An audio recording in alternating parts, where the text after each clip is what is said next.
So one thing that we talk about is our mode of practice, and Dr. Edmunds practices in Rochester, New York. But Dr. Edmunds also has the opportunity to go out and do a lot of remote testing with extreme sport athletes, motocross athletes. Tell us a little bit about that type of testing and what the visual skills are that are necessary for those athletes.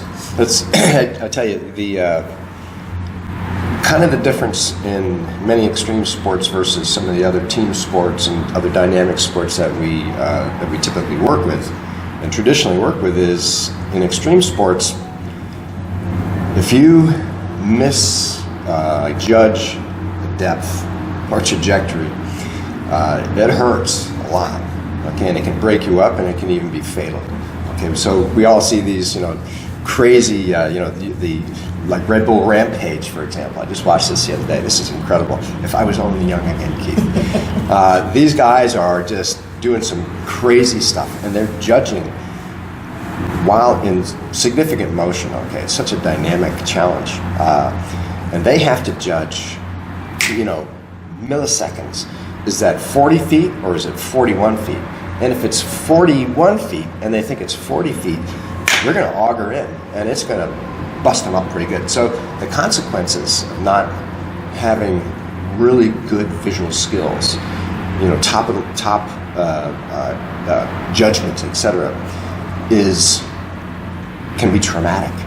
And so that's why it's so critical to make sure you've got that good baseline, make sure they've got the proper corrective, either eyewear, refractive surgery, or protective goggles, what have you. And then on top of that, you can do the training to improve their judgment of speed, depth, trajectory, and where is their body relative to that rock.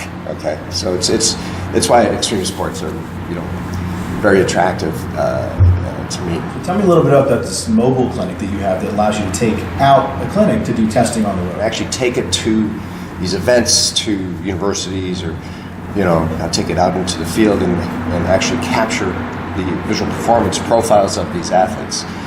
And I've done quite a few. Surprisingly, the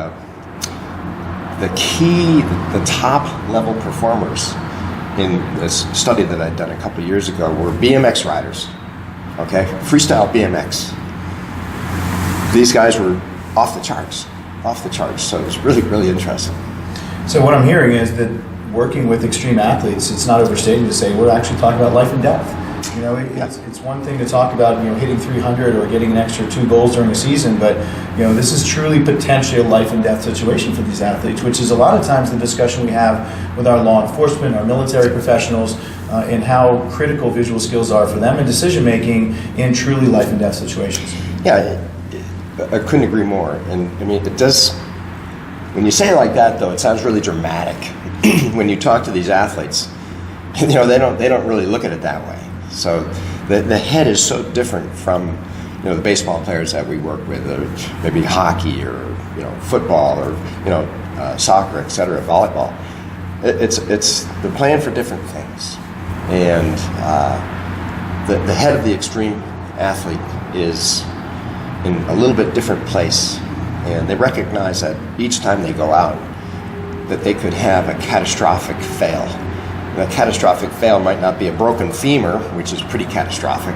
That catastrophic failure could be, it could be catastrophic. So, need me say more?